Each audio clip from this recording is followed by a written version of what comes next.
اللہ نعبد الا اللہ, کہ ہم صرف ایک اللہ کی عبادت کرتے.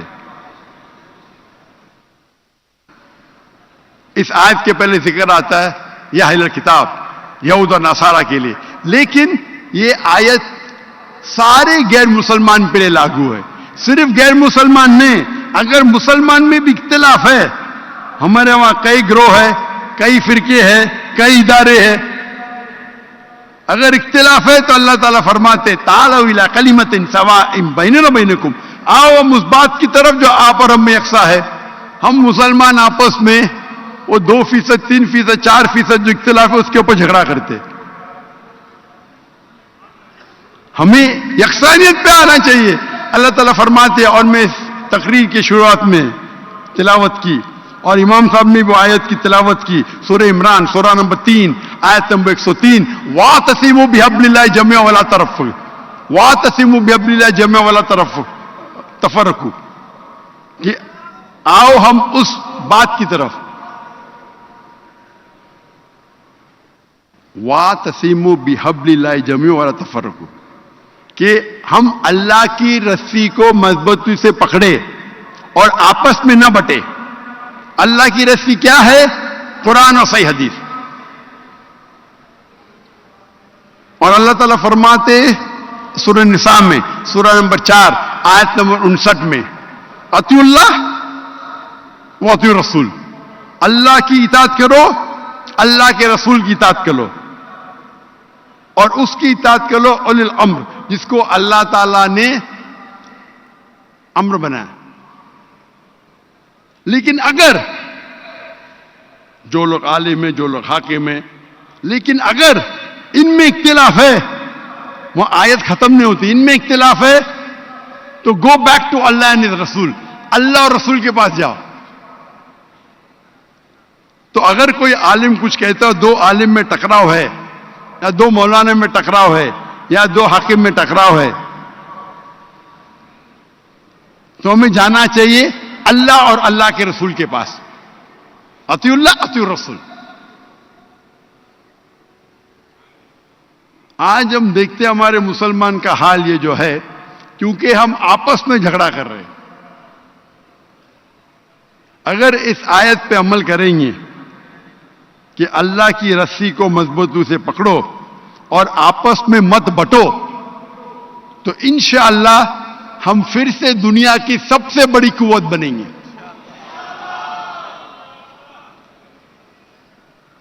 ہم جب دیکھتے ہیں اللہ کے رسول کے وقت, خلفاء راشدین کے وقت, صحابہ کے دور میں مسلمان کم تھے لیکن طاقتور تھے.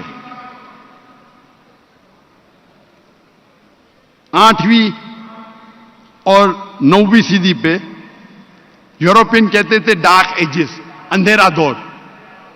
کس کے لیے؟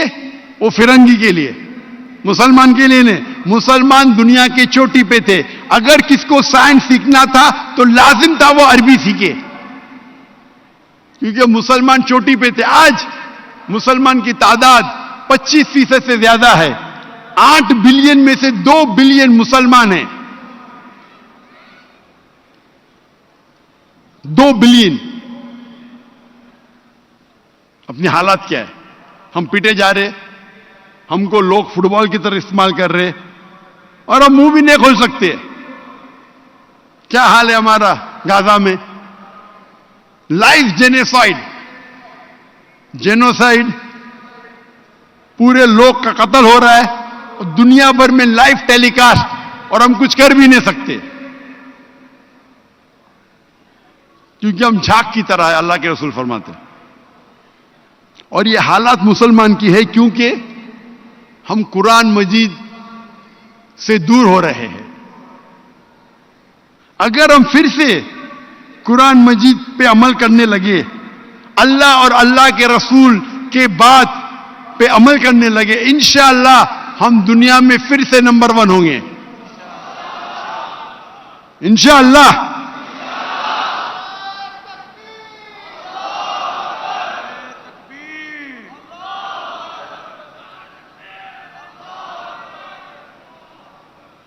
اور اللہ تعالیٰ فرماتے سورہ نساء میں سورہ نمبر 48 48 اور سورہ نساء میں سورہ نمبر 116 کہ اللہ سبحانہ و تعالیٰ اگر چاہے تو آپ کے کوئی بھی گناہ کو معاف کر سکتا ہے، لیکن شرک کو کبھی نہیں معاف کرے گا،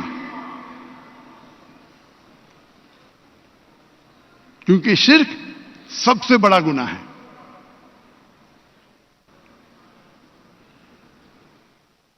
اور اللہ سبحانہ و تعالیٰ فرماتے ہیں، اور یہ اگر آپ دیگر مذاہب کی کتاب کو بھی پڑھیں گے، میں نے ایک تقریر کی ہے، concept of God in major world religion, خدا کا تصور دیگر مذاہب میں، اور میں ثابت کیا ہوں دیگر مذاہب کا حوالہ، دیگر مذاہب کی کتابوں کا حوالہ دیتے ہوئے کہ اگر آپ برابر کتاب کو پڑھیں گے دیگر مذاہب کو، اس میں لکھا ہوا ہے کہ اللہ ایک ہے، ایک اللہ کی عبادت کرو، اور سب سے بڑا گناہ ہے شرک۔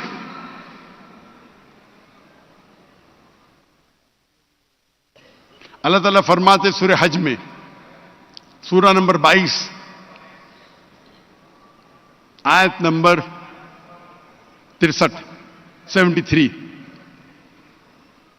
اے لوگ سنو، آپ جن کی عبادت کرتے ہیں وہ سارے، آپ جن کی عبادت کرتے اللہ کے سوا وہ اگر سارے اکٹھا ہوں گے، اگر مکھی کو پیدا کرنے کے لیے تو نہیں کر پائیں گے، اور اگر وہ مکھی کچھ چھینیں گی، کچھ چیز آپ سے، آپ وہ واپس بھی نہیں لے کے آ سکیں گے۔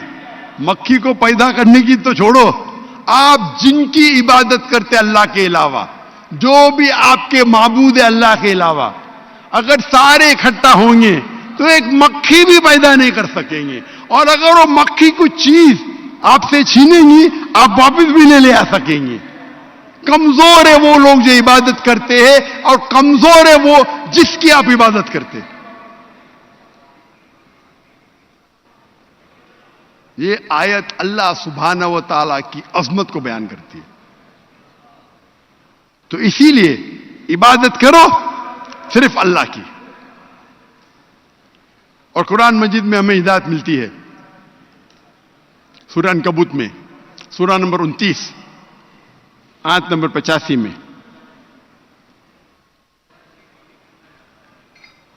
کہ آپ تلاوت کرو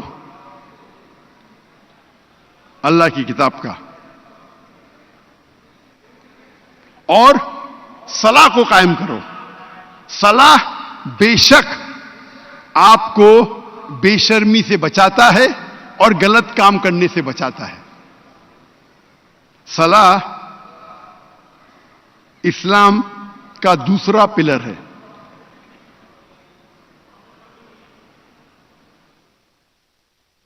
اور ہر مسلمان کو کم از کم 5 بار صلاح پڑھنا چاہیے۔ جس طریقے سے اچھے صحت کے لیے 3 بار کھانا کھانا چاہیے، اسی طریقے کے لیے روح کے لیے کم از کم 5 بار صلاح پڑھنا ضروری ہے، نماز پڑھنا ضروری ہے۔ میں نے ایک تقریر کی ہے جس کا موضوع ہے صلاح the programming towards righteousness۔ نماز آپ کو پروگرام کرتی ہے اچھے کام کرنے سے۔ وہ لمبی تقریر ہے، اور کم از کم 5 بار نماز پڑھنا ہر مسلمان کے لیے فرض ہے، اور بہتر ہے کہ مسجد میں پڑھے جماعت کے ساتھ۔ قرآن مجید میں اس کا ذکر ہے کہ 5 بار نماز پڑھنا چاہیے۔ سورہ اسراء میں سورہ نمبر 17 آیت نمبر 78، سورہ طٰہٰ سورہ نمبر 20 آیت نمبر 130، اور سورہ روم سورہ نمبر 30 آیت نمبر 17 اور 18۔ یہ 3 جگہ پہ لکھا ہوا ہے کہ نماز پڑھنا 5 ٹائم ضروری ہے، اور کئی حدیثوں میں لکھا ہوا ہے۔ سب سے پہلی چیز، سب سے پہلا اعمال جو اللہ سبحانہ و تعالیٰ پوچھیں گے صلاح کے بارے میں، اور اللہ کے رسول فرماتے ہیں صلاح فرق ہے ایمان اور کفر کے درمیان. ایمان اور کفر، مومن اور کافر، مسلم اور کافر کے درمیان ہے صلاح. صلاح پہچانے کہ وہ انسان مومن ہے یا کافر ہے.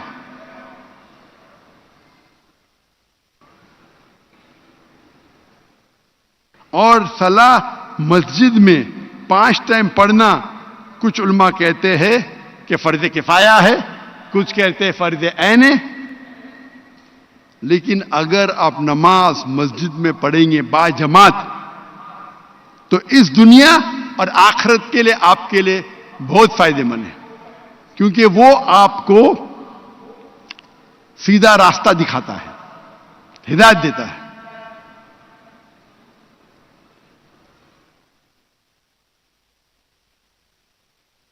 تیسرا پلر، تیسری بنیادی بات ہے زکوٰۃ.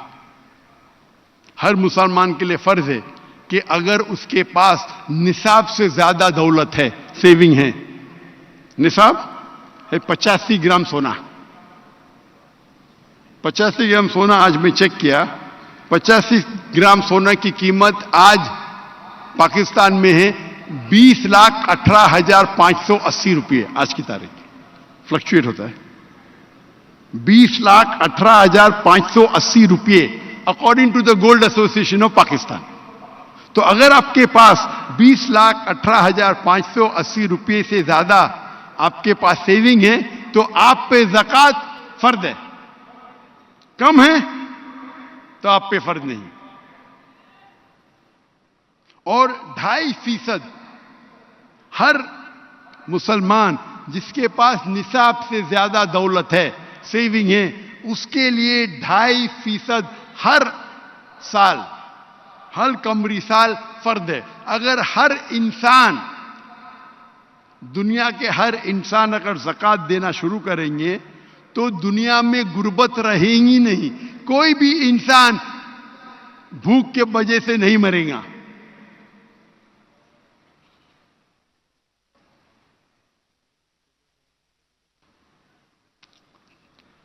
چوتھا پلر اسلام کا، صوم، روزہ. ہر مسلمان کو 1 مہینہ پورے رمضان کے مہینے فجر کے وقت کے پہلے سے لے کے مغرب کے وقت تک کے اسے پانی کھانا اور سیکس سے پرہیز کرنا ہے. اور اللہ تعالیٰ فرماتے سورہ بقرہ میں سورہ نمبر 2 آیت نمبر 183 میں 183 میں، روزہ آپ کے لیے فرض کیا گیا جس طریقے سے پہلے اوپر فرض کیا گیا تھا تاکہ آپ تقوی حاصل کر سکو. اللہ تعالیٰ فرماتے ہیں اگر آپ روزہ رکھیں گے تو آپ کا تقوی بڑھے گا.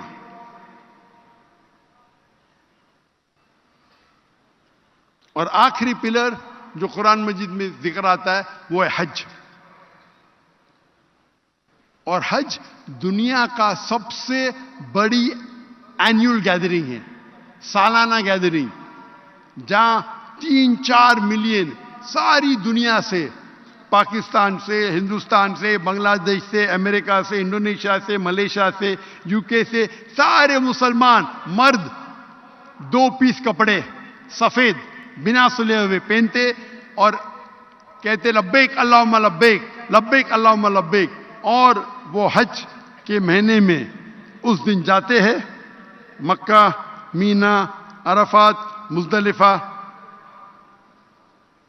یہ سب سے بڑی مثال ہے یونیورسل بردرہڈ کی، یونیورسل بھائی چارے کی، عالمی بھائی چارے کی.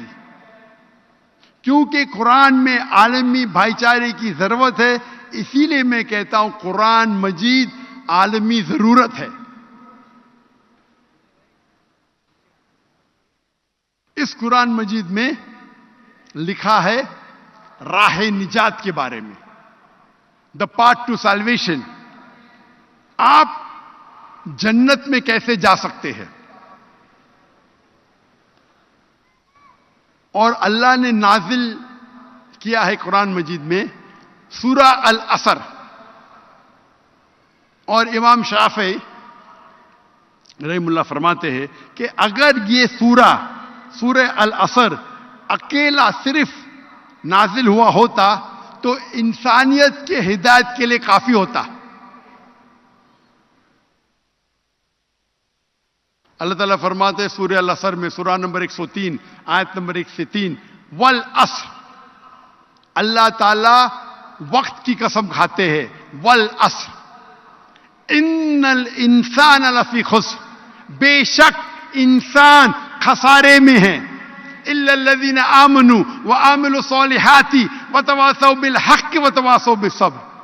صرف وہ لوگ. اللہ تعالیٰ فرماتے اللہ قسم کھا رہی ہے, اللہ تعالیٰ قسم کھا رہے ہیں وقت کی والعصر, اور کہتے ہیں کہ انسان خسارے میں ہے. صرف وہ لوگ خسارے میں نہیں جو لوگ کے پاس ایمان ہے, عمل صالحات ہے, اچھے اعمال ہے, وتواصوا بالحق لوگوں کو حق کی طرف بلاتے ہیں, وتواصوا بالصبر لوگوں کو صبر کی طرف بلاتے ہیں. جنت میں جانے کے لیے اس سورے کے حساب سے آپ کو چاروں چیز کی ضرورت ہے. ایمان, عمل صالحات, وتواصوا بالحق, وتواصوا بالصبر. اگر آپ بہت اچھے مسلمان ہیں, روز نماز پڑھتے ہیں 5 وقت کی, روزہ رکھتے ہیں, زکوٰۃ دیتے ہیں, حج کے لیے گئے, لیکن اگر آپ دعویٰ نہیں کریں گے, وتواصوا بالحق نہیں کریں گے, غیر مسلمان کو اسلام کی طرف نہیں بلائیں گے, مسلمان کی اصلاح نہیں کریں گے, تو آپ جنت میں نہیں جائیں گے. سورہ العصر کے حساب سے اللہ تعالیٰ آپ کو معاف کرنا چاہتا ہے اور جنت میں ڈالنا چاہتا ہے, وہ اللہ کی مرضی. لیکن سورہ العصر کے حساب سے چاروں چیز ضرورت ہے. ایمان, عمل صالحات اچھے اعمال, وتواصوا بالحق غیر مسلمان کو دعوت دو, مسلمانوں کی اصلاح کرو, وتواصوا بالصبر لوگوں کو صبر کی طرف بلاؤ. اگر ان چاروں میں سے ایک بھی کمی ہے تو عام طور پہ آپ جنت میں داخل ہی نہیں ہوں گے. سورہ العصر جنت میں جانے کی چابی ہے, طریقہ دکھاتا ہے, راہ نجات.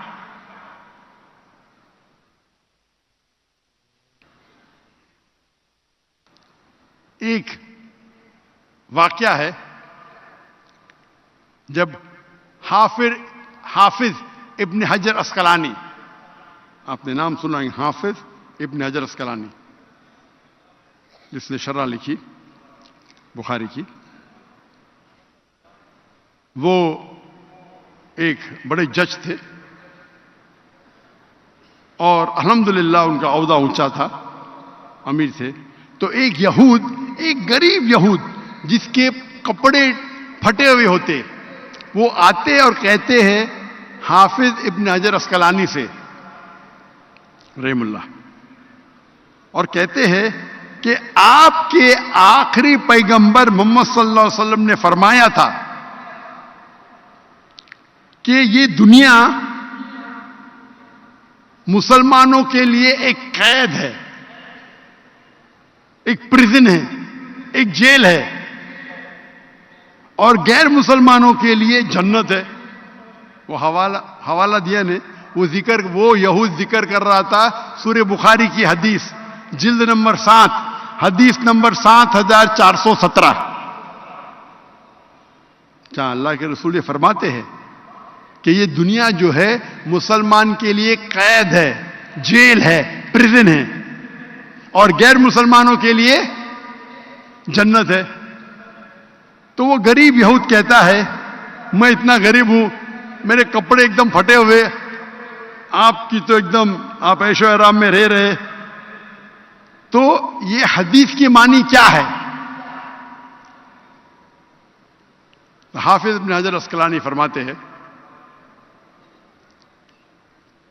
جو مسلمان کو پتا ہے کہ اگر وہ قرآن مجید پہ عمل کرے گا، اللہ کے رسول کی ہدایت پہ عمل کرے گا اور جنت جائیں گا، وہ جنت اتنی بہتر ہے کہ آج کے دنیا کے سب سے امیر انسان، سب سے انسان جس کے پاس ساری دولت ہے، وہ جنت کروڑوں گنا، اربوں گنا اس سے اچھی ہے، تو اس کے مقابلے میں یہ قید ہے نا۔ اور اگر وہ غیر مسلم جانے گا کہ آخرت میں وہ جہنم میں جائیں گا اور ایسی آگ میں جلیں گا کہ سب سے کم آگ ایسی ہے کہ تلوے آپ کے پیر کے نیچے اگر آئیں گی آگ تو آپ کا بھیجا ابلے گا۔ سب سے کم آگ آپ کے پیر کے نیچے اگر لگے گی، تلوے کے نیچے، تو آپ کا بھیجا ابلے گا۔ اور آج کا سب سے بدترین انسان، سب سے غریب انسان یہ جانے گا کہ میں اس جہنم کی آگ میں جلیں گا تو وہ کہیں گا یہ دنیا میرے لیے جنت ہے۔ تو یہ تشریح ہے اس حدیث کی، اللہ کے رسول کی۔ لیکن افسوس ہے کہ انسان دنیا کے دولت کے پیچھے بھاگتا ہے، اور افسوس کی بات ہے کئی مسلمان ہم بھاگتے دولت کے پیچھے، کرسی کے پیچھے، فیم کے پیچھے، پاور کے پیچھے، کیونکہ یہ حدیث کا ان کو پتہ ہی نہیں۔ ہم دنیا کی کرسی کے وجہ سے، دنیا کے شہرت کے وجہ سے آخرت کو برباد کر رہے، ایک دم بیوقوف بزنس مین ہے۔ میرے حساب سے مجھے ان پہ رونا آتا ہے کہ ان کو تجارت ہی نہیں آتی۔ اگر وہ بزنس مین ہوتا اور جانتا ہوتا آخرت میں کیا ملے گا، تو کچھ ہمارے نام کے مسلمان ہیں جو دولت کے پیچھے، شہرت کے پیچھے، فیم کے پیچھے، پاور کے پیچھے۔ میں کہتا ہوں کرسی اگر سنبھالنا ہے تو اپنی آخرت کی کرسی کی فکر کرو۔ آخرت کی کرسی مل جائیں گی تو اس دنیا میں آپ کو کوئی بھی چیز منظور۔ اسی لیے اللہ کے رسول فرماتے ہیں کہ جتنے ہمارے نبی اور رسول آئے ان پہ سب سے زیادہ امتحان ہوئے۔ جتنا بڑا امتحان اتنا بڑا ریوارڈ، انعام۔ تو جتنے رسول آئے، اور ہمارے آخری نبی رسول محمد صلی اللہ علیہ وسلم کا امتحان سب سے ڈیفیکلٹ تھا۔ اسی لیے وہ انسانوں کے ماشاءاللہ سردار ہے۔ اللہ تعالیٰ فرماتے وہ مثال ہے انسانیت کے لیے۔ تو اگر ہم جانیں اس آخری کلام، اللہ کے آخری کلام قرآن میں کیا لکھا ہے جنت کے بارے میں، تو ہم کبھی سوچیں گے نہیں دنیا کے بارے میں۔ اللہ تعالیٰ فرماتے اگر آپ دنیا چاہیں گے اللہ دنیا دے گا لیکن جنت نہیں دے گا، جنت چاہیں گے تو جنت بھی دے گا اور دنیا بھی دے گا۔ تو جنت پہ پیچھے بھاگو، دنیا کے پیچھے نہیں۔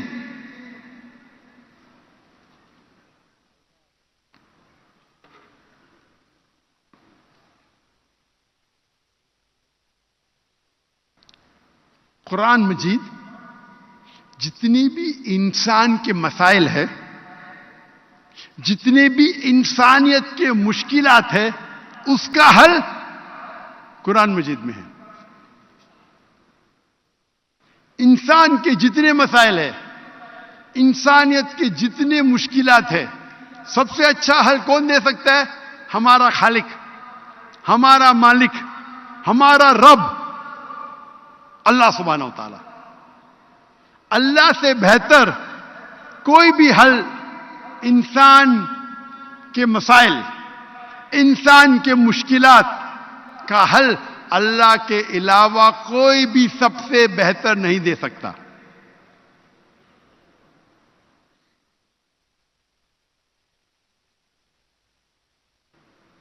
قرآن مجید انسان کے مسائل کا حل ہے۔ آپ کوئی بھی حل لو اس کا جواب قرآن مجید میں. وہ الگ بات ہے کہ ہم قرآن مجید کو سمجھ نہیں پاتے, ہم قرآن مجید پہ تدبر نہیں کر پاتے. ایک ہوتا ہے تذکر قرآن, ایک ہوتا ہے تدبر قرآن. ایک ہوتا ہے کہ سپرفیشلی قرآن کو پڑھنا, ایک ہوتا ہے قرآن مجید پہ تدبر کرنا.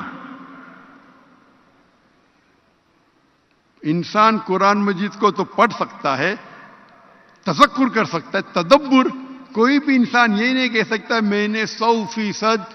آپ یہ کہہ سکتے 100% قرآن کو پڑھا, ایک بار, 10 بار, 100 بار, 1000 بار, بالکل سے. لیکن تدبر مکمل اللہ کے رسول کے علاوہ کوئی بھی نہیں کہہ سکتا کہ 100% میں قرآن کو سمجھا. اللہ تعالیٰ فرماتے سورہ نساء میں سورہ نمبر 4 آیت نمبر 82 سے 82, افلا یتدبرون القرآن ولو کان من عند غیر اللہ لوجدوا فیہ اختلافا کثیرا. کیا اگر آپ قرآن مجید پہ تدبر کریں گے تو آپ دیکھیں گے قرآن مجید اگر اللہ کے علاوہ کسی اور کی کتاب ہوتی تو اس میں اختلاف ہوتا, کئی اختلاف ہوتے.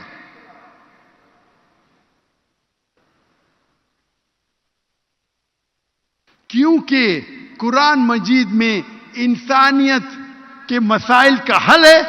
اسی لیے میں کہتا ہوں قرآن مجید عالمی ضرورت ہے.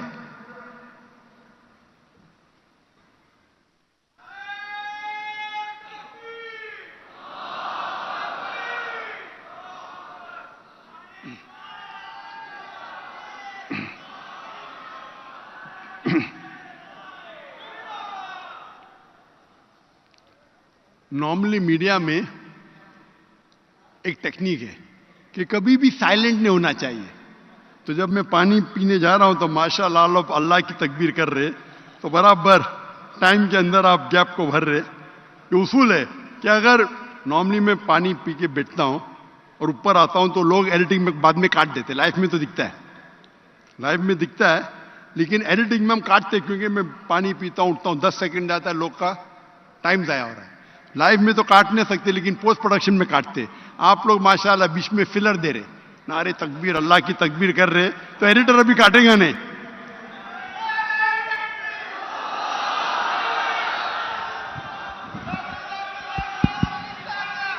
نعرہ تکبیر, نعرہ تکبیر, ماشاءاللہ.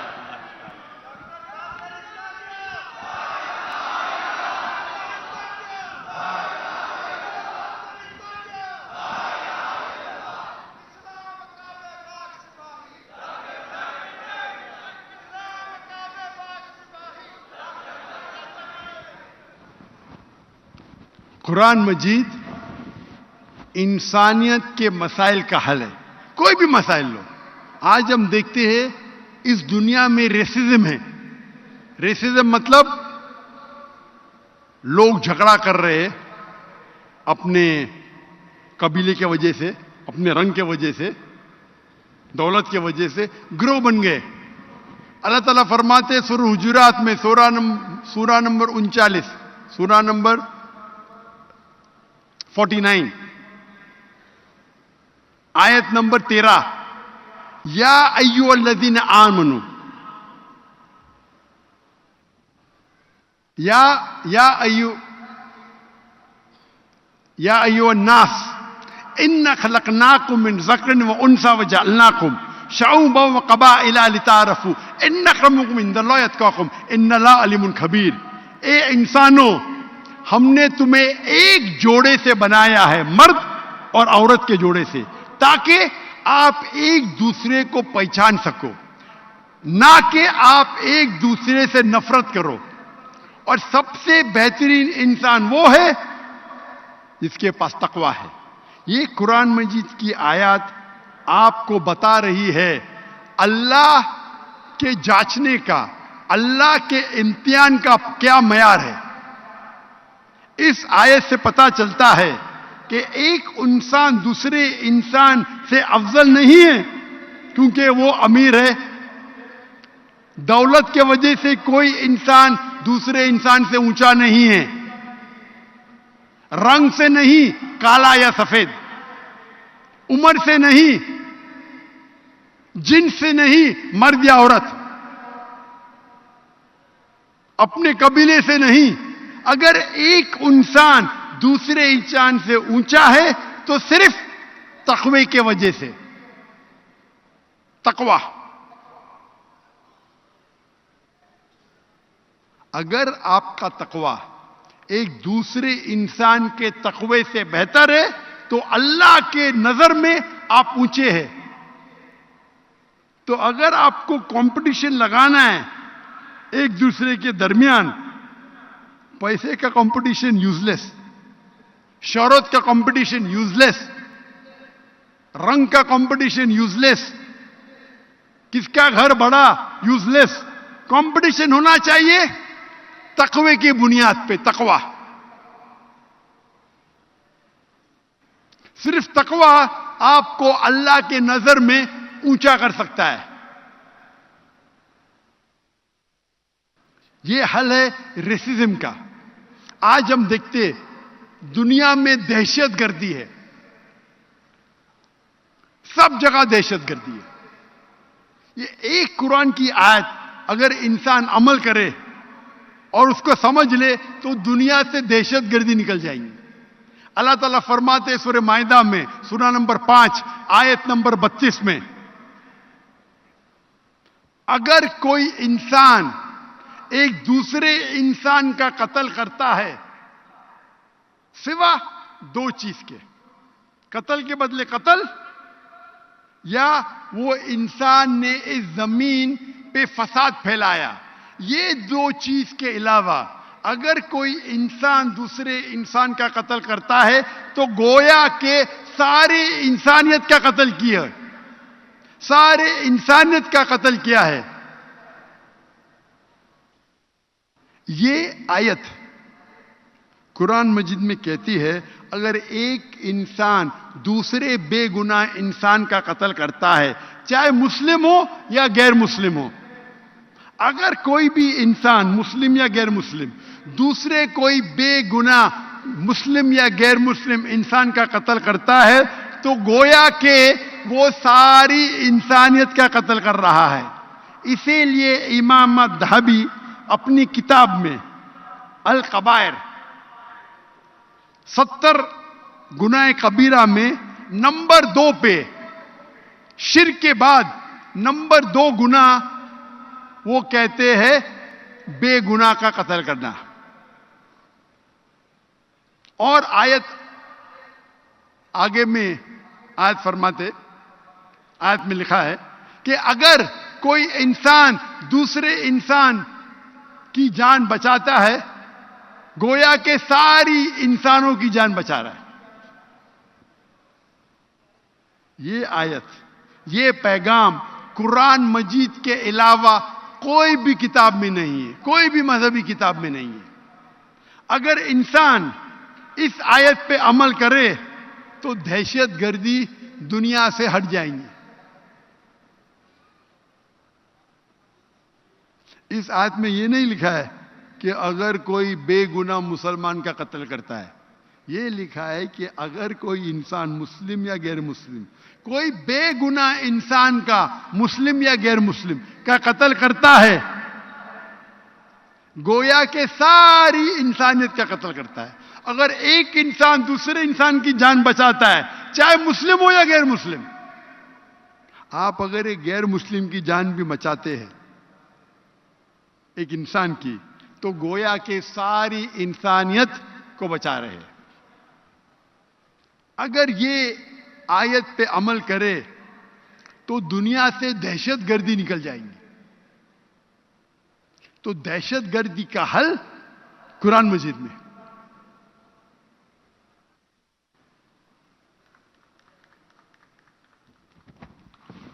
تالی نہ بجائیں, تالی نہ بجائیں. نعرہ تکبیر, نعرہ تکبیر. قرآن میں حل ہے ان ایکوالٹی کا, انجسٹس کا. ہم جو دیکھتے ہیں ہمارے معاشرے میں، دنیا میں، ان ایکوالٹی، اونچا نیچ، انجسٹس کا مطلب حق عدل نہیں ہو رہا ہے، عدل نہیں ہو رہا ہے. اللہ تعالیٰ فرماتے سورہ نساء میں، سورہ نمبر 4 آیت نمبر 135 میں، یا ایھا الذین آمنو، اے مومنو، کھڑے ہو حق کے لیے، اللہ کی شہادت دو، چاہے وہ آپ کے خلاف ہو. اگر اپنے آپ کے بھی خلاف ہو تو حق کے لیے کھڑے رہو. اللہ کی شہادت دو، چاہے وہ آپ کے خلاف ہو، چاہے آپ کے والدین کے خلاف ہو، آپ کے والد یا والدہ کے، چاہے وہ آپ کے رشتہ دار کے خلاف ہو، چاہے وہ غریب کے خلاف ہو، چاہے امیر کے خلاف ہو. قرآن مجید میں لکھا ہے جب بھی آپ حق کے لیے کھڑے ہوتے ہو، اللہ کی شہادت دو. یہ مت دیکھو کہ اگر میں سچ بولوں گا تو میرا نقصان ہوئے گا، نقصان بھی ہوئے گا تو حق کا ساتھ دو. اللہ کے بارے میں شہادت دو، چاہے وہ آپ کے والدین کے خلاف ہو، چاہے آپ کے رشتہ دار کے خلاف ہو، چاہے امیر کے خلاف ہو، چاہے غریب کے خلاف ہو. یہ آیت جب میں نے پڑھی مجھے سمجھ میں آیا باقی چیز، لیکن یہ کیوں امیر کے خلاف، غریب کے خلاف؟ امیر کے خلاف تو ہو سکتا ہے، ایک غریب کے خلاف کون شہادت دے گا؟ کیا فائدہ ہے؟ جب آپ تفسیر پڑھیں گے تو پتہ چلتا ہے، یعنی آپ سوچیں گے غریب انسان ہے، اگر میں حق بولوں گا تو اس کی روزی روٹی چلے جائیں گی. قرآن کی کمپلیٹ آیت کہتی ہے اللہ تعالیٰ روزی روٹی دینے والا ہے. تو غریب بھی ہے، اگر غلط کیا ہے تو شہادت دو اس کے خلاف. ارے غریب ہے، میں شہادت دوں گا تو اس کی نوکری جائیں گی. غریب بھی اگر غلط کرتا ہے تو اس کے خلاف شہادت دو. اللہ روزی روٹی دینے والا ہے، آپ اور تم نے، آپ اور میں نے. تو حق کی بات ہوتی ہے، آپ کو دیکھنا چاہیے کون ہے آپ کے سامنے. تو ہم دیکھتے ہیں یہ دنیا میں بے انصافی، انجسٹس. انجسٹس کا مجھے لفظ نہیں آ رہا تھا، بے انصافی. میری اردو کمزور ہے، میں تقریر کے پہلے بولنے بھول گیا کہ میری تعلیم انگریزی میں ہوئی، تو اردو میں جو غلطیاں آئیں گی اس کے لیے انشاءاللہ نظر انداز کر لینا. تو بے انصافی کا حل قرآن مجید میں. اسی لیے میں کہتا ہوں قرآن مجید عالمی ضرورت ہے. ہم دیکھتے ہیں دنیا بھر میں آج الکوہولزم ہے، ڈرگ ایڈکشن ہے. الکوہولزم، شرابی لوگ، ڈرگ ایڈکشن، ڈرگ ایڈکٹ سب جگہ ہے. اس کا حل کیا ہے؟ قرآن مجید میں اللہ تعالیٰ فرماتے سورہ مائدہ میں، سورہ نمبر 5 آیت نمبر 90 میں، یا ایھا الذین آمنو، اے مومنو، انما الخمر والمیسر والانصاب والازلام رجس من عمل الشیطان فاجتنبوہ لعلکم تفلحون. اے مومنو، جان لو بے شک شراب، جوا، بت پرستی، پھانسے پھینکنا، یہ شیطان کے ہتھ کنڈے ہے. اس سے باز آؤ اگر آپ سفلتا چاہتے ہیں تو. یعنی قرآن مجید میں صاف لکھا ہے کہ شراب پینا، جوا کھیلنا، بت پرستی، پھانسے پھینکنا، یہ شیطان کے ہتھ کنڈے ہیں. اگر اور آپ اس سے باز آؤ تاکہ آپ سفلتا پا سکو. کیونکہ میں ڈاکٹر ہوں، میرے ڈاکٹری برادری کے لوگ کہتے ہیں کہ الکوہولزم، یہ شراب پینا، الکوہولزم یہ بیماری ہے. وہ سپورٹ کرتے ہیں الکوہولزم کو کہ بیماری ہے. تو میں کہتا ہوں اگر الکوہولزم، ہر وقت شراب پینا بیماری ہے تو یہ واحد بیماری ہے دنیا میں جو بوتل میں بیچی جاتی ہے. یہ واحد بیماری ہے جس کا نہ کوئی جرم کاز ہے نہ وائرس کاز ہے. یہ واحد بیماری ہے جس کا اشتہار ریڈیو پہ آتا ہے, ٹیلی ویژن پہ آتا ہے, میگزین میں آتا ہے. یہ واحد بیماری ہے جو کئی ملکوں کے گورنمنٹ کو آمدنی ملتی ہے. یہ واحد بیماری ہے جس کے وجہ سے روڈ پہ ایکسیڈنٹ ہوتے ہیں. یہ واحد بیماری ہے جس کے وجہ سے کئی گھر برباد ہوتے ہیں. یہ بیماری نہیں ہے. اللہ تعالیٰ فرماتے ہیں یہ شیطان کے ہتھ کنڈے ہیں. رجس من عمل شیطان فاجتنبوا لعلکم تفلحون. اس سے آپ باز آ جاؤ. یہ شیطان کے ہتھ کنڈے ہیں, یہ آپ کے لیے حرام ہے تاکہ آپ سفلتا پاؤ. آج ہم دیکھتے ہیں کئی نوجوان, کئی شہر, کئی ملک برباد ہو رہے ہیں الکوہولزم کی وجہ سے, ڈرگ ایڈکشن کی وجہ سے. اس کا حل ہے قرآن مجید.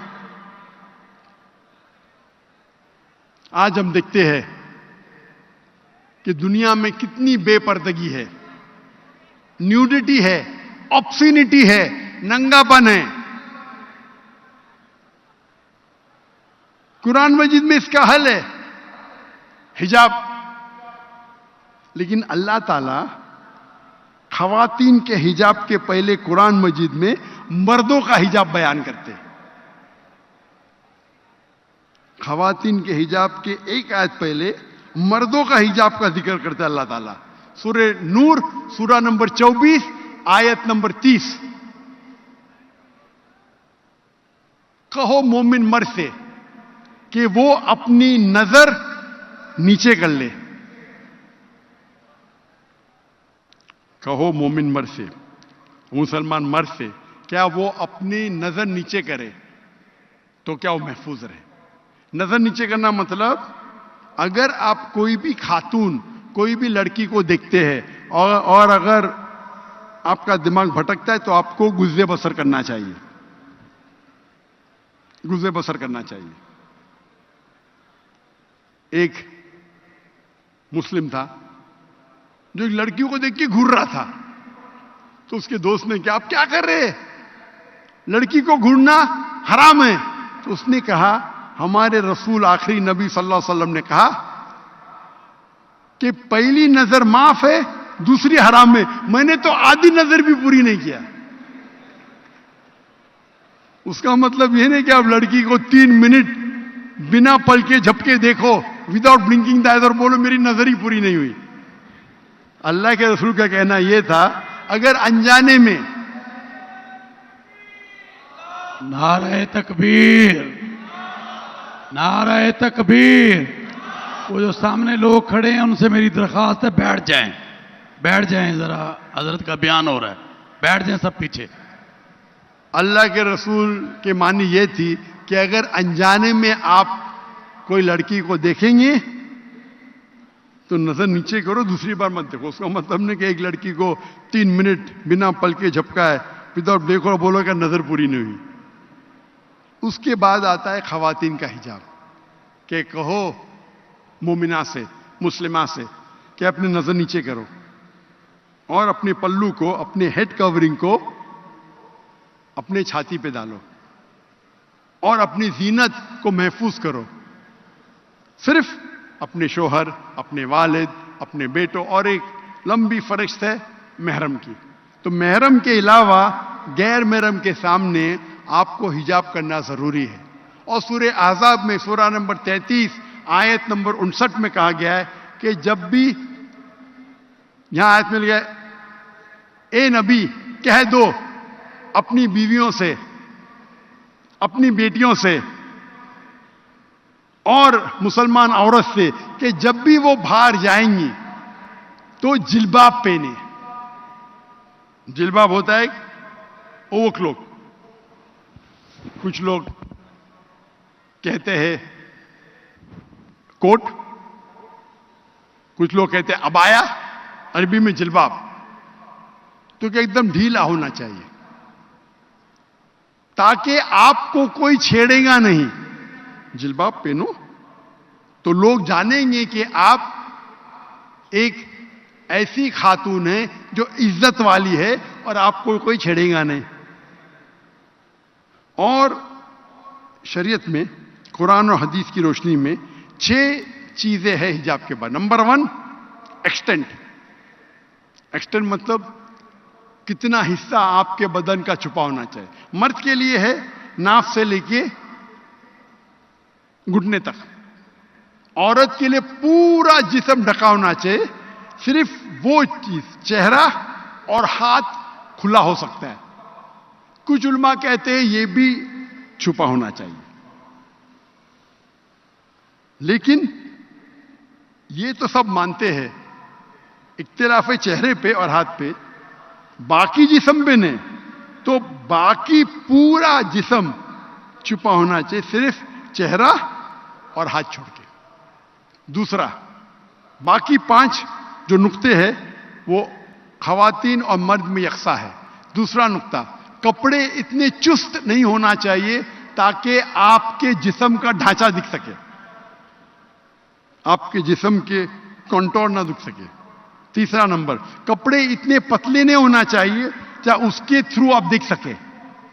چوتھا نمبر, کپڑے اتنے بھڑکیلے نہیں ہونا چاہیے, چمک دھمک, تاکہ دوسرے کو اٹریکٹ کر سکے. آپ پہن رہے ابایا لیکن اس کے اوپر سیکوینس ہے, ہر قدم پہ چھپک چھپک لائٹ آتی ہے اپنے چہرے پہ, روشنی. تو حجاب کا مقصد ہی کیا ہے نا, ڈھیلے ہے. آپ کا حجاب اتنا بھڑکیلا ہے, کلر فلورسنٹ کلر, اور اس کے اوپر سیکوینس ہے, جیسا لائٹ پڑی تو آنکھ پہ آتی ہے. 5واں نقطہ, کپڑے دوسرے مذہب کے نہیں ہونا چاہیے. آپ صلیب نہیں پہن سکتے. صلیب عیسائی کی نشانی ہے, ٹائی عیسائی کی نشانی نہیں ہے. یہ تو میں نہیں پہنتا تھا, وہ لوگ کو غلط فہمی ہے. آپ انسائکلوپیڈیا بریٹانیکا پڑھیں گے تو لکھا ہے ٹائی, کیونکہ جو ملک میں بہت ٹھنڈی ہوتی تھی تو وہ باندھنے کے لیے ٹائی پہنتے تھے. آپ اگر جائیں گے, کوئی کہیں بھی بائبل میں نے لکھا ہے کہ ٹائی صلیب کی نشانی ہے. آپ پادری کا فوٹو دیکھیے, پادری کیا پہنتے, توپ پہنتے, توپ جیسا, ٹائی نہیں پہنتے.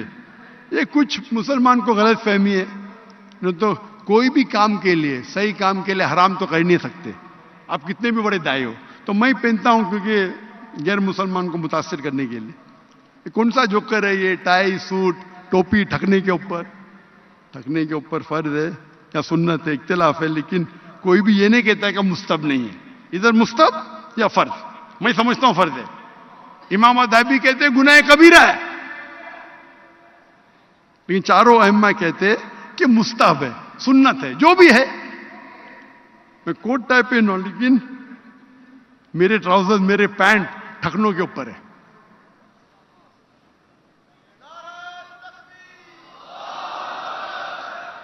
سر کو ڈھانکنا سنت ہے, ٹائی کو پہننا مباح مطلب آپشنل. تو 5واں نقطہ ہے, وہ نشانی مت پہنو جو غیر مذہب کی نشانی ہے, صلیب, ٹیکا. اور آخری ہے, آپ دوسرے جنس کے کپڑے مت پہنو, مرد عورت کے کپڑے نہیں پہننا چاہیے, عورت مرد کے. یہ 6 ہے. اگر اس کا احترام کریں گے تو پوری پورنوگرافی اور پورے یہ ننگا پن دنیا سے نکل جائے گا. افسوس کی بات ہے کہ ہم کئی بار مسلم معاشرے میں دیکھتے ہیں, جب میں تقریر کرتا ہوں تو ہندو جو میری تقریر کو دیکھتے ہیں, جب مجھ سے ملنے آتے ہیں تو احترام کرتے ہیں. وہ عام طور پہ حجاب نہیں کرتے لیکن اپنا دوپٹہ سر پہ لیتے اور میرے سے دور رہتے ہیں, کیونکہ جانتے ہیں کہ میں جب تقریر کرتا ہوں کہتا ہوں دے شوڈ بی نو انٹرمنگلنگ. لیکن افسوس کی بات ہے کئی مسلم معاشرے میں تو مسلمان خواتین مجھ سے بات کرتی ہے, بولتی ہے میرے فین ہے, لیکن میرے پہ چڑھ جاتی مطلب میں چڑھنے دیتا ہوں, ایک دم آگے رہے رکو, میں پیچھے جاتا ہوں ایک دم دیوال آ جاتے, ارے بھائی کیا کر رہے آپ. چڑھ جاتی ہے, خالی یہ مہر ہے, میں تو چھونے بھی نہیں دیتا ہوں بھائی. لیکن میرے قریب آتی ہے, جب بھی جیسا بھی 2-3 میٹر سے کم ہوتا ہے تو میں اور پیچھے جاتا ہوں. ڈسٹینس ہونا چاہیے نا. ہم دیکھتے ہمارے معاشرے میں قرآن پڑھتے لیکن حجاب پہ عمل ہی نہیں کرتے. یہ جو حجاب ہے یہ ایک پوائنٹ ہے حجاب کا, یہ 6 نقطے ہیں, یہ 6 نقطے ہیں. یہ کپڑے کے حجاب کے بارے میں. آپ کس طریقے سے بات کرتے ہیں وہ بھی حجاب میں آتا ہے, کس طریقے آپ چلتے ہیں وہ بھی حجاب میں آتا ہے, سب حجاب میں آتا ہے. صرف کپڑے حجاب میں نہیں آتا ہے.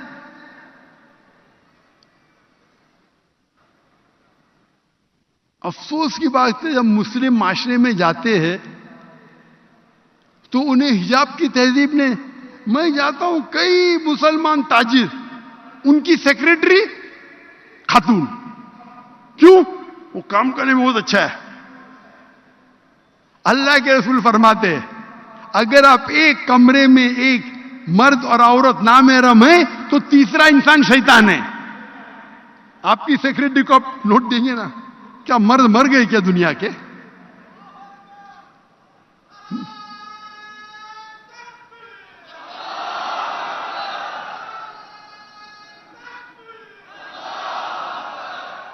اپنے ریسیپشن پہ خاتون کو رکھتے. کیوں رکھتے؟ اٹریکٹ کر سکے. اٹریکٹ, میں مانتا ہوں جو بولتے بالکل صحیح ہے. لڑکی کو رکھیں گے تو بھائی چمک دھمک کے کوئی بھی آ جائے گا نا. اس لیے ایروپلین میں ایئر ہوسٹس ہوتے ہیں نا, اٹریکٹ کرنے کے لیے. کیوں؟ یہ آپ کو اٹریکٹ کر رہے جہنم کی طرف. آپ کو اللہ پہ بھروسہ ہی نہیں, لیڈی سیکریٹری رکھتے, لیڈی ریسیپشنسٹ رکھتے. خواتین اگر کام کرنا چاہتے وہ ایسا کام ہونا چاہیے جو شریعت کے خلاف نہیں ہے, اور علیحدہ ہونا چاہیے.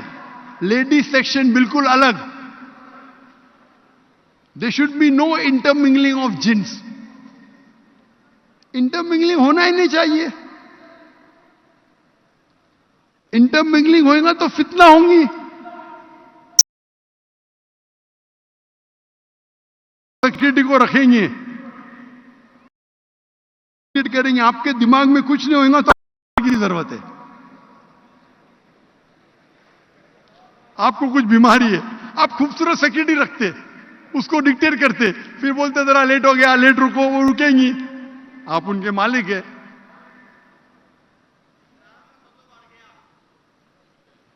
تو اللہ تعالیٰ فرماتے ہیں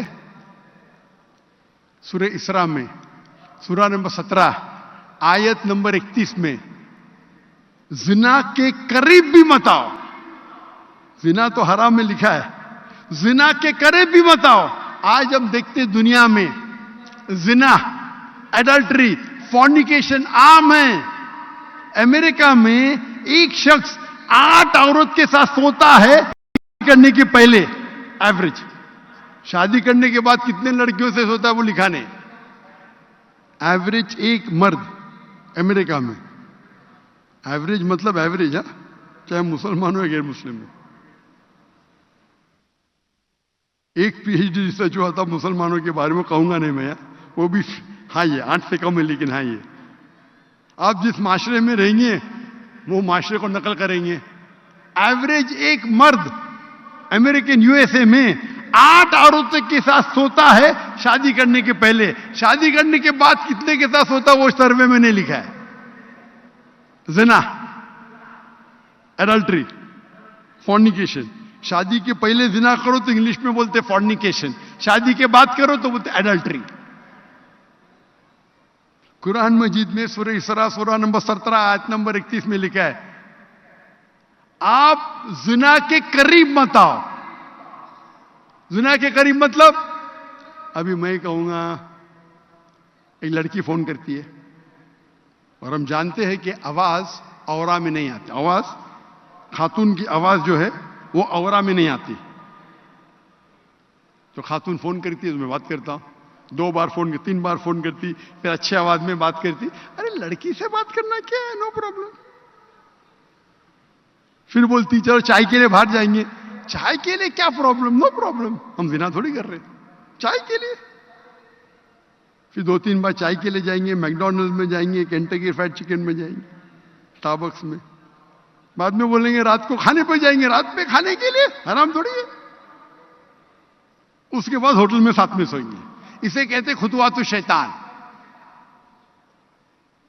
پہلے شیطان جانتا ہے کہ آپ اچھے مسلمان ہیں تو ٹیلی فون پہ بات کرنا، ٹیلی فون پہ خاتون سے بات کرنا تو حرام نہیں، لیکن بے بنیاد بات کرنا، اللہ فرماتے قرآن مجید میں سورہ احزاب میں سورہ نمبر 33، اللہ کے رسول کے بیویاں سے، ہمارے امہات المومنین سے اللہ تعالیٰ فرماتے آپ کی آواز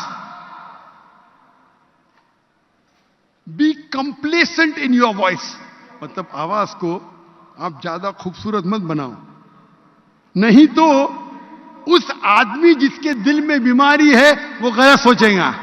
کس سے کہہ رہے؟ امہات المومنین سے۔ اللہ تعالیٰ فرماتے ہمارے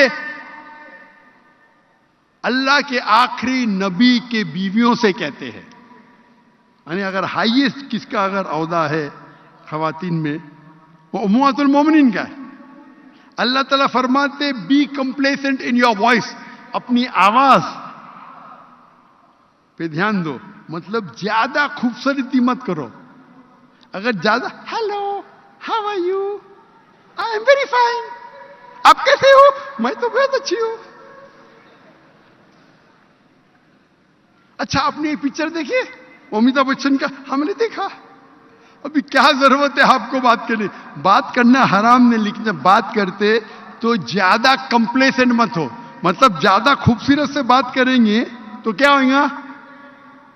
اللہ فرماتے سورہ روم میں سورہ نمبر 30 آیت نمبر 21 میں اللہ نے مرد اور عورت کے بیچ میں محبت ڈالی۔ مرد اور عورت مطلب بیوی اور شوہر کے، لیکن اب بیوی شوہر نے پھر بھی محبت آ جاتی ہے تو یہ حرام محبت ہے، خطوات شیطان۔ تو سیکرٹری رکھیں گے، بہانا چاہیے وہ اچھی ہے، وہ کیا ضرورت ہے؟ مرد کیا مر گئے؟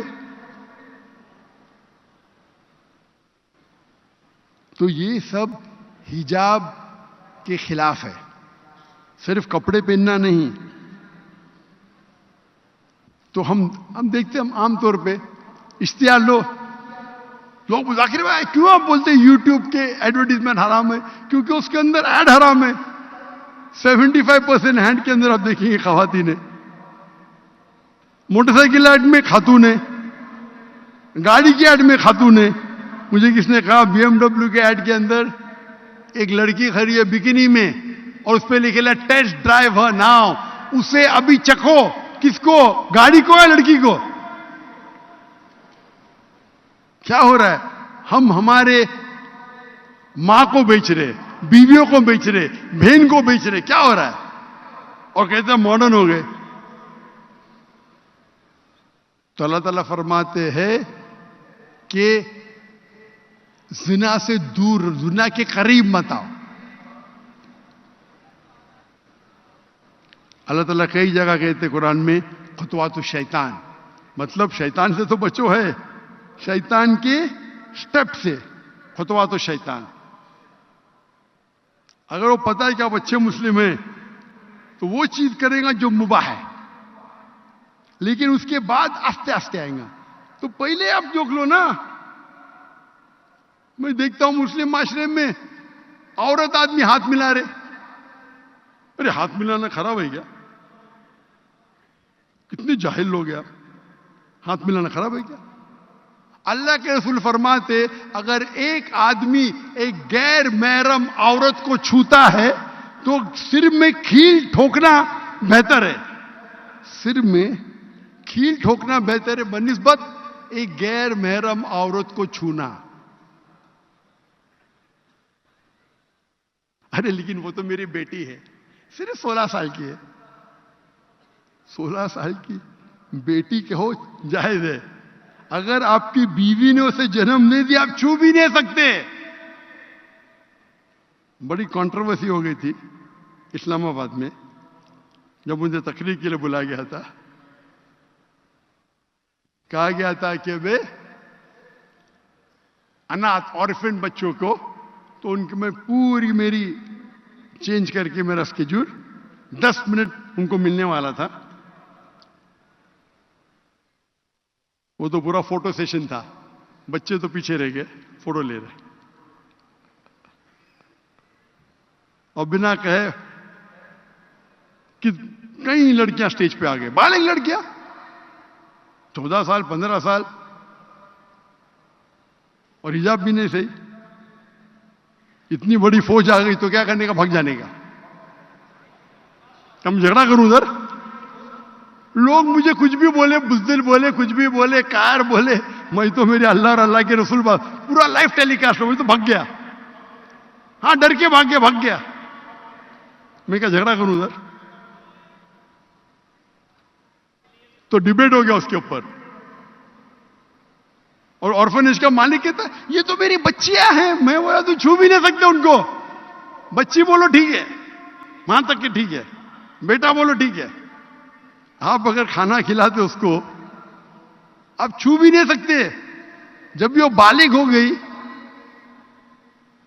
تو آپ چھو بھی نہیں سکتے. اگر آپ کی بیوی نے جنم دیا ٹھیک ہے تو جائز ہے. تو کدھر گیا اپنا معاشرہ, کدھر گیا سویٹ ہوم؟ سب سے سویٹ ہوم جنت ہے بھائی. جنت سے اچھا سویٹ ہوم تو دنیا میں نہیں ہے. اور اگر آپ ذاکر نائک کی کیسٹ کو دیکھتے ہیں, آپ میرے فین ہیں, تو ایسے حرکت کیوں کرتے بھائی؟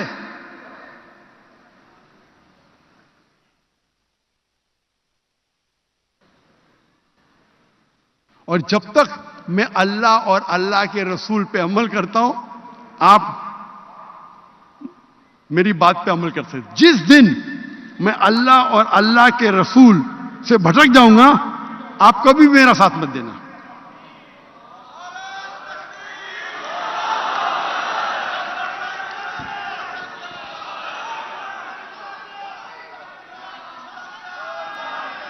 نعرہ تکبیر. اللہ, تالیاں نہیں بجائیں. کیونکہ یہ شیطان جو ہے, شیطان بھڑکانے میں ایکسپورٹ ہے. ارے ماشاء اللہ اتنا بڑا مجمع, تو ہمیں وہ بولنا چاہیے جو اللہ اور اللہ کے رسول کی بات پہ عمل کرے, اللہ کو راضی کرے, انسانیت کو نہیں. انسان کی طرف دعوت مت دو, ادارے کی طرف دعوت مت دو, گروہ کی طرف دعوت مت دو, قرآن کی طرف دعوت دو, صحیح حدیث کی طرف دعوت دو, اللہ کی طرف دعوت دو, اللہ کے رسول کی طرف دعوت دو. اگر میں دائی ہوں تو صرف اللہ کا اور اللہ کے رسول کا. تو قرآن مجید میں ہدایت ملتی ہے جو آج کے معاشرے کے مسائل ہے, پورنوگرافی, ایڈلٹری, فورنیکیشن, اس کا حل قرآن مجید میں ہے. آج ہم دیکھتے ہیں کہ ربا, انٹرسٹ دنیا بھر میں پھیلا ہے, اور قرآن مجید میں ربا 8 بار آتا ہے, 8 بار. اور آتا ہے سورہ بقرہ میں, سورہ نمبر 2 آیت نمبر 278 اور 279. اگر آپ ربا سے باز نہیں آئیں گے تو اللہ اور اللہ کے رسول آپ پہ جنگ کا اعلان کریں گے. اتنی خطرناک سخت وارننگ ہے, تنبیہ ہے. اگر آپ ربا سے باز نہیں آئیں گے, انٹرسٹ سے باز نہیں آئیں گے, تو اللہ اور اللہ کے رسول آپ سے جنگ کا اعلان کریں گے. باقی گناہ کبیرہ, شراب پیئیں گے, بڑا حرام ہے, گناہ کبیرہ ہے, لیکن کئی بھی حدیث اور قرآن میں یہ نہیں لکھا ہے کہ اللہ اور اللہ کے رسول آپ پہ جنگ کریں گے. ہمارے معاشرے میں اگر کوئی شراب پیا تو بہت بڑا گناہ, سور کا گوشت پیا تو اور بڑا گناہ, ربا لیا, ارے وہ تو عام ہے بھائی, ہم کو دھندا کرنے کا ہے. تو ربا شراب پینے سے کئی زیادہ گناہ ہوتا ہے. اس پہ تقریر کیا ہوں میں, interest free economy promulgated by the Quran. ربا بنا, ربا بنا معاشرہ قرآن کی روشنی میں تو ربا حرام ہے. قرآن مجید میں اللہ تعالیٰ فرماتے ہیں سورہ بقرہ میں, سورہ نمبر 2 آیت نمبر 188, ورس نمبر 188, کہ آپ اپنی دولت کا استعمال مت کرو